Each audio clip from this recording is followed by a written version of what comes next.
மாட்டுக்கறி தின்றது தப்பு, கடையை க்ளோஸ் பண்ண சொல்லிட்டாங்க, மாட்டுக்கறி நடத்தக்கூடாதுன்னு சொல்லிட்டு பிரச்சனையை திசை திருப்புறாங்க. இவங்க மேல இருக்கக்கூடிய தவறை மறைப்பதற்கு இவர்கள் மத பிரச்சனையை கையில் எடுத்து இஸ்லாமிய அமைப்புகள் செயல்பட்டது வன்மையாக இங்க இருக்கக்கூடிய அனைத்து இந்திய இயக்கங்கள் சார்பாக கண்டிக்கிறோம்.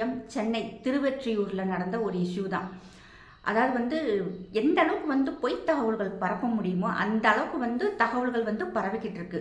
வீர சிவாஜி என்பவர் ஒரு தகவல் வருது. அதாவது அவங்க இருக்கக்கூடிய பகுதியில் கன்று குட்டிகள் வெட்டப்படுறதுக்காக கசாப்பு கடைக்கு போகிறதுக்காக இருக்குது, அதை நீங்கள் தடுத்து நிறுத்துங்க அப்படின்னு சொல்லிட்டு ஒரு தகவல் வருது. அதை போய் அவர் அந்த திருவெற்றியூருக்கு போகிறதுக்கு முதல்லையே காவல்துறைக்கு ப்ராப்பராக அவங்க கம்ப்ளைண்ட் கொடுத்துட்டு காவல்துறையினுடைய உதவியோடு தான் அவங்க போகிறாங்க. இதில் பார்த்தோம்னா பொய்யான தகவல் என்ன பரப்பப்படுதுன்னு சொல்லி பார்த்தோம்னா, மாட்டுக்கறி கடை போடக்கூடாது, மாட்டுக்கறி வெட்டக்கூடாது, மாட்டுக்கறி சாப்பிடக்கூடாது அப்படின்ட்டு பலவிதமான தகவல்கள். உண்மையான தகவல்கள் பார்த்தோம்னா, அதாவது கன்று குட்டிகள் வெட்டுறது நம்ம நாட்டில் தடை செய்யப்பட்டிருக்கு. ஒரு மாடு வெட்டணும்னா அந்த மாடு பால் கொடுக்க முடியாத சூழ்நிலையில் இருக்கணும். இன்னொன்று அந்த மாடு விவசாயத்துக்கு பயன்படுத்த முடியாத நிலையில இருக்கணும், நோய்வாய்ப்படாமல் இருக்கணும். இது இருந்தால் மட்டும்தான் அதை கசாப்புக்கு அனுப்புவாங்க. அதாவது அடிமாடுன்னு சொல்லுவாங்க இல்லையா, அதை பிரயோஜனப்படாததை கறிக்கு அனுப்புறது தான் கசாப்பு கடைக்கு போகும். அப்படி இல்லாமல் இது கன்றுக்குட்டி, அந்த கன்றுக்குட்டி 10 1 இல்லை 2 இல்லை 10 கன்றுக்குட்டியை கசாப்பு கடைக்கு அனுப்புறதுக்காக வச்சிருக்கிறாங்க. அதை நீங்கள் தடுத்து நிறுத்துங்கன்னு சொல்லி ஒரு நல்ல எண்ணம் படைத்த ஒருத்தர் ஃபோன் பண்ணியிருக்காரு வீர சிவாஜி அவர்களுக்கு.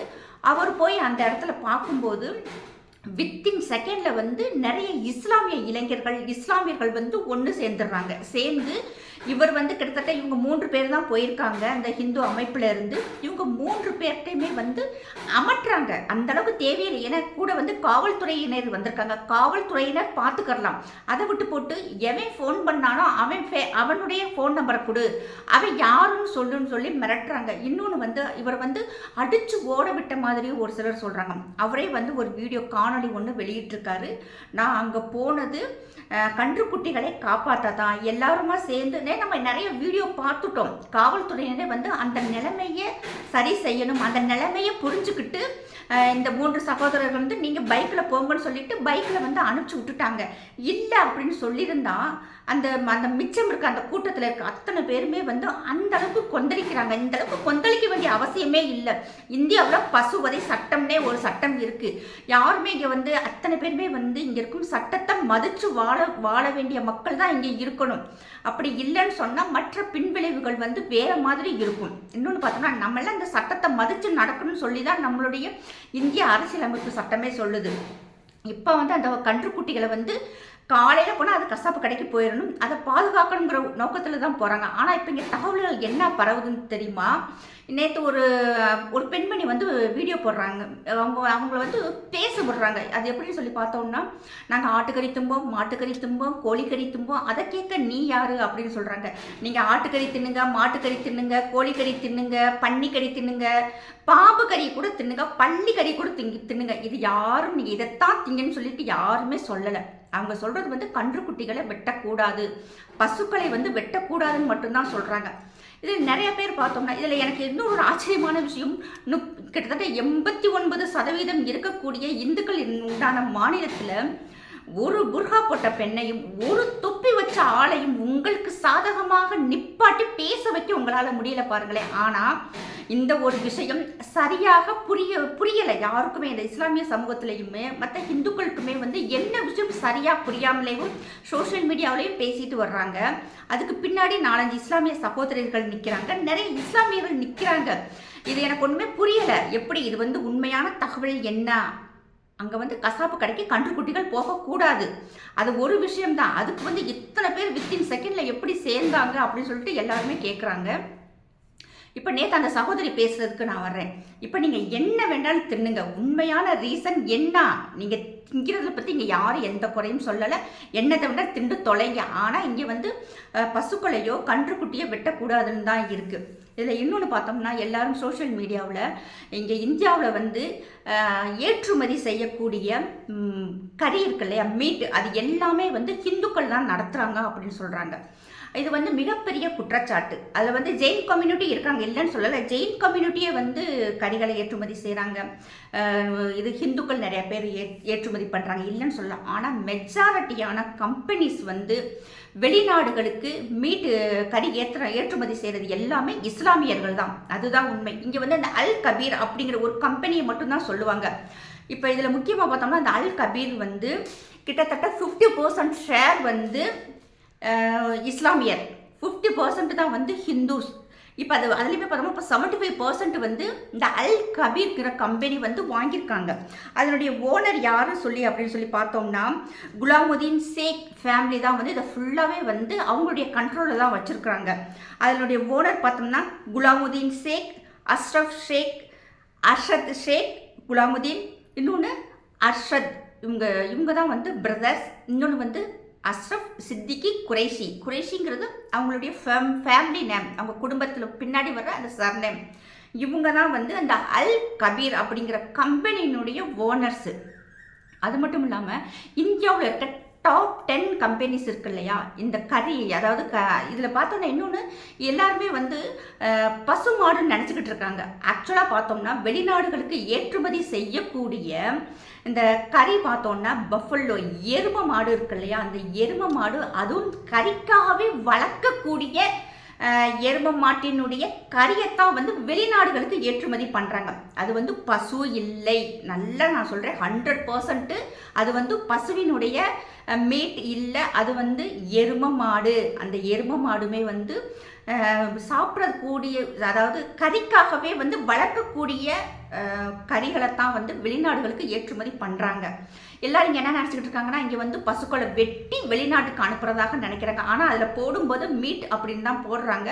அதில் வந்து குறிப்பிட்டு பார்த்தோம்னா பஃபல்லோ மீட் அப்படி எதுவுமே வராது, கிராப் அப்படின்னு சொல்கிறாங்க, கார்ப் அதைத்தான் வந்து அனுப்புகிறாங்க. இது வந்து உலகம் முழுவதுமே வந்து பிஸ்னஸ் பயங்கரமாக ஓடிக்கிட்டு இருக்கு.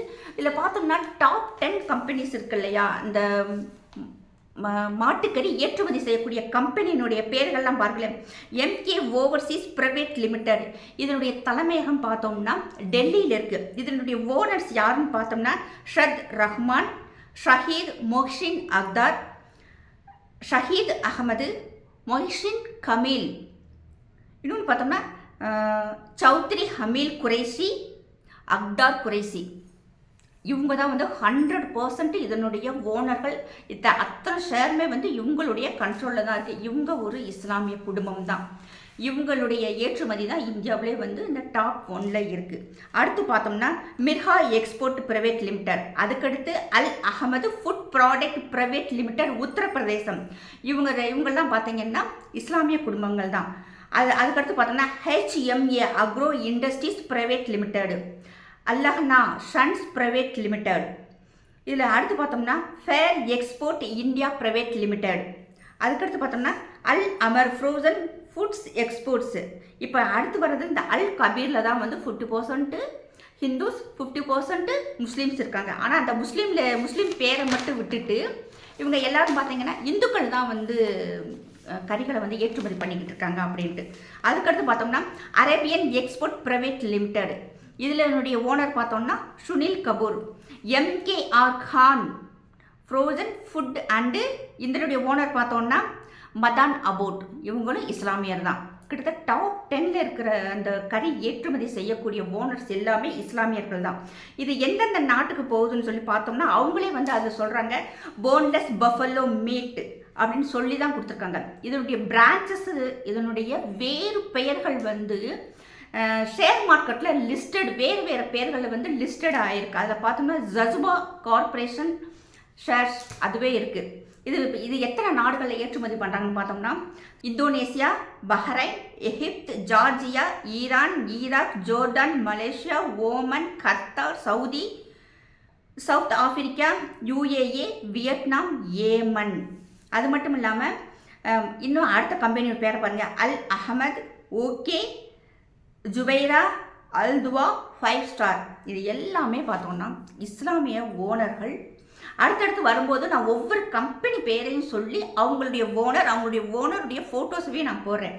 அதுக்காக இங்கே இப்போ ஏதாவது ஒரு சண்டை வந்துச்சுன்னா, மாட்டுக்கறியை ஏற்றுமதி செய்கிறது மோடி தானே, மாட்டுக்கறியை ஏற்றுமதி பண்ணுறது யோகி தானே அப்படின்னு சொல்கிறாங்க. ஆமாம், உத்தரப்பிரதேசில் இருக்கக்கூடிய இஸ்லாமியர்கள் தான் வந்து மாட்டுக்கறியை ஏற்றுமதி செய்கிறாங்க, எரும மாட்டுக்கறியை ஏற்றுமதி செய்கிறாங்க, போன்லெஸ்ஸான எரும மாட்டு கறியைத்தான் ஏற்றுமதி பண்ணுறாங்க, பசுவை இல்லை.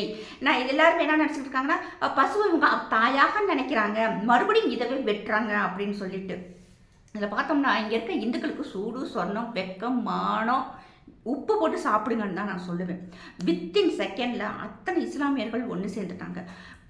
அதாவது பொய்யான தகவல்கள் அவ்வளோ வந்துக்கிட்டு இருக்கு. ஒருத்தர்லாம் சொல்கிறாரு, எடே சங்கிகளா, உங்களெல்லாம் இங்கே இருக்கக்கூடிய எங்களுடைய தொப்புள்கோர் உறவுகளே வந்து உங்களெல்லாம் செருப்பால் அடிப்பாங்க அப்படிங்கிறாரு. அவரை தொப்பி வச்ச அவர்கிட்டையே நான் கேட்குறேன், இதே தொப்புள்கொடி உறவுகள் ஒரு குட்டி கண்ணுக்குட்டிக்காக ஒரு 3 பேர் வர்றாங்க, 100 பேர் சேர்ந்து அவரை வர்த்தி அடிச்சிட்டிங்க, உங்கள் பாசையில் வர்த்தி அடிச்சாச்சு. ஆனால் இதே தொப்புள் கொடி உறவுகள் காஷ்மீரில் எத்தனை பேரை சுட்டாங்க, அன்னைக்கு ஏன் இத்தனை பேரும் ஒன்று சேரலை? இது எல்லாருக்கும் இருக்க கேள்வி எனக்கும் இருக்குது. ஏன்னா நான் ஒரு சாதாரண பெண், எனக்கு அந்த கோபம் இருக்குது. ஒரு ஒன்றுங்கிட்ட ஒரு சாதாரண ஒரு திங்கிற ஒரு மாட்டுக்கறிக்காக அத்தனை பேர் 100 பேர் 200 பேர் வித்தின் செகண்டில் சேர்ந்த நீங்கள் ஏன் பெகல்காம் தாக்குதல் நடக்கும்போது ஏன் தெருவில் இறங்கலை? எப்படிடா நாய்களா, ஏன் தொப்புள் கொடி உறவை, ஏன் மாமா மச்சான எப்படா நீங்கள் துப்பாக்கி வச்சு சுடலான்ட்டு ஏன் யாரும் கேட்கல? கண்டிப்பாக இதை கேட்டுக்கணும் இல்லையா? அப்போத்தானே இங்கே இருக்கிறவங்க வந்து நம்மளுடைய தொப்புள் கொடி உறவு, அப்போத்தானே இங்கே இருக்கிற அந்த ஹிந்துக்களை வந்து தொப்புள் கொடி உறவுன்னு சொல்ல முடியும், மாமே மச்சான்னு சொல்ல முடியும். அதெல்லாம் இல்லை. மாட்டுக்கறி நாங்கள் திங்கக்கூடாதுன்னு சொன்னோன்னேவும் இங்கே இருக்கிற ஒரு 4-5 அந்த 200 வாங்கி திங்கிற அந்த கேடுகட்ட இந்துக்கள் இருக்காங்களே, அந்த உப்பு போட்டு வெக்கங்கட்ட இந்துக்கள் இருக்காங்களே, அதில் 4 பேர் சப்போர்ட் பண்ணின உடனேவும் பார்த்தியா எங்களுக்கு வந்து இவங்க சப்போர்ட் பண்ணுறாங்கன்னு சொல்கிறீங்க. நேற்று ஒருத்தவங்க வந்து வெக்கம்லாம் அந்த லேடி எல்லாம் பேசுது, என்ன நியூஸ்ன்னு தெரிஞ்சுக்கிற வேணாமா, எது உண்மைன்னு தெரிஞ்சுக்கிற வேணாமா? நீங்கள் திங்கிறத தின்னுங்க, இங்கே எது வெட்டணும் வெட்டக்கூடாது. இப்போ எதுக்கு இங்கே ஒரு பசுவதை சட்டம்னு ஒன்று இந்தியாவில் இருக்குது, மற்ற மாநிலத்திலலாம் கடைபிடிக்கிறாங்க, இங்கே ஏன் இவ்வளோ எதுக்கு? நம்மளுடைய கேரளாவில் கூட மேக்ஸிமம் ஃபாலோ பண்ணுறாங்க. ஆனால் இங்கே தமிழ்நாட்டில் தான் எந்த ஒரு சட்டத்தையுமே மதிக்கிறதே இல்லை. அடுத்து இன்னொருத்தர் பார்த்தோம்னா, நாங்கள் ஏன் வந்து இதை ஏன் இதை வந்து மதிக்கணும் அப்படிங்கிற மாதிரி வந்து ஒரு வீடியோ. நீங்கள் மதிக்காட்டினா இங்கே இருக்காதீங்க. நானே சொல்கிறேன், பாகிஸ்தானுக்கு ஓடிப்போ, இல்லையா பங்களாதேஷ்க்கு ஓடிப்போ, இல்லையா கடலில் விழுந்து செத்துப்போன்னு சொல்லுவேன். நான் தான் இங்கே இருந்த நீங்கள் 4 பேர் பேசுகிறதுனால மற்ற இஸ்லாமியர்களுக்கு இங்கே வந்து மிகப்பெரிய பாதிப்பு ஏற்படுது. உங்களுக்கு சோஷியல் மீடியாங்கிற ஒரு பிளாட்ஃபார்மை வச்சுக்கிட்டு வாய்க்கு வந்ததை பேசிக்கிட்டு இது மற்றவங்களுக்கு பாதிக்குதுன்னு நீங்கள் ஒன்று புரிஞ்சுக்கணும். இதில் பார்த்தோம்னா ஜெயின் கம்யூனிட்டி, ஹிந்துஸ் அவங்களுமே வந்து ஏற்றுமதி பண்ணுறாங்க. மெஜாரிட்டியான மாட்டுக்கறியை ஏற்றுமதி செய்கிறது இஸ்லாமியர்கள் தான். இதை வந்து ஃபஸ்ட்டு இங்கே இருக்க ஹிந்துக்கள் புரிஞ்சுக்கணும். நேற்று ஒருத்தர் பேசும்போது, அது எப்படி மேடம் வித்தின் செகண்டில் உங்கள் ஆளுங்க அத்தனை பேர் ஒன்று சேர்ந்துடுறீங்க அப்படின்னு சொல்லிட்டு ரொம்ப ஆச்சரியமாக கேட்டார். எனக்கு சிரிச்சுட்டே இருந்து இப்போ நான் அவருக்குமே பதில் சொல்கிறேன். என் வீடியோ பார்ப்பார் அந்த சகோதரர். அப்போ அவர்கிட்ட நான் இப்போ அவர்கிட்ட சொல்ல வேண்டியது இங்கே நான் எல்லாத்தையுமே சொல்கிறேன். எங்கள் இஸ்லாமிய கம்யூனிட்டியில் யாரும் வந்து ஐஏஎஸ் கிடையாது, ஐபிஎஸ் கிடையாது, மிகப்பெரிய காவல் அதிகாரிகள் கிடையாது, ஜட்ஜஸ் இல்லை, லாயர்ஸ் இல்லை, டாக்டர்ஸ் இல்லை, ப்ரொஃபஸர்ஸ் இல்லை, டீச்சர்ஸ் இல்லை, எந்த கவர்மெண்ட் கம்பெனிகளில் போய் எந்த ஒரு கவர்மெண்ட் ஆஃபீஸில் போய் ஒர்க் பண்ண போகிறதில்ல, பெரிய பெரிய ஐடியில் ஒர்க் பண்ண போகிறதில்ல, எந்த பெரிய பெரிய கம்பெனிகள் வச்சு அதில் போகிற 1000 பேருக்கோ 5000 பேருக்கோ 10,000 பேருக்கு போய் வேலை கொடுக்க போக போகிறது இல்லை. அப்படிங்கும்போது காலையில் கறிக்கடைக்கு போயிட்டு 11 மணிக்கு வந்துட்டு மிச்சம் நேரம்லாம் நாங்கள்லாம் வெட்டியாக தானே இருக்கோம். அப்போ நீங்கள் மெசேஜ் அனுப்போன்னு நாங்கள்லாம் வந்து நின்றுவோம். அதனால் வந்து நீங்கள் என்ன பண்ணாலும் நீங்கள் 10 நிமிஷத்தில் வரணும்னு சொன்னால் நாங்கள் 10 செகண்டில் வந்து எங்கள் ஆளுங்க வந்து நிற்பாங்க. ஏன்னா நாங்கள் என்ன வேலை பார்க்குறோம். இப்போ அது மட்டும் இல்லாமல் இன்றைக்கி வந்து உடம்பு உழைச்சி கிரிக்கெட் விளாண்டு இந்தியாவுக்கு வந்து ஒரு பெருமை சேர்க்கறதுக்காக நாங்கள் போய் உடம்பு உழைச்சி கிரிக்கெட் எங்கள் பிள்ளைங்க போய் விளையாட போகிறது இல்லை. ஏஐ சம்மிட்டுக்காக போயிட்டு அங்கே ப்ராஜெக்ட் சப்மிட் பண்ணணும்னு சொல்லிட்டு மூளையை கசக்கிற வேலை எங்களுக்கு இல்லை. இப்போ சமீபத்தில் கூட ஜூலை 4 to 12 அதாவது ஃபிசிக்ஸ் ஒலிம்பியாட் வந்து நடந்தது. அதில் வந்து நம்ம இந்தியாவிலேருந்து 5 குழந்தைகள் போய் இந்தியாவுக்காக தங்க பதக்கம் வாங்கிட்டு வந்திருக்காங்க. 5 பேருமே 5 கோல்டு வாங்கிட்டு வந்திருக்காங்க. கிட்டத்தட்ட மொத்தம் 84 நாடுகள் கலந்துக்கிட்டதில் 2 இஸ்லாமிய நாடுகள் தான். ஒன்று வந்து கஜகஸ்தான், இன்னொன்று பார்த்தோம்னா ஐ திங்க் ஈரான் நினைக்கிறேன். இந்த 2 நாடு தான் போயிருக்கு. மிச்சம் கிட்டத்தட்ட 57 இஸ்லாமிய நாடுகளில் 55 இஸ்லாமிய நாடுகள் கூமுட்ட நாடுகள் தான். அதனால் இங்கே இருக்கும் இஸ்லாமிய சமூகமுமே பார்த்தோன்னா இப்படி இந்த ஏஏ சம்மிட்டில் கலந்துக்கிறோனோ, அதே மாதிரி மிகப்பெரிய ஃபிசிக்ஸு, சயின்ஸு, கெமிஸ்ட்ரி எதுலேயும் போய் கலந்துக்கிறதுக்காக நாங்கள் மூளையை கசக்க வேண்டிய அவசியமே எங்களுக்கு இல்லை.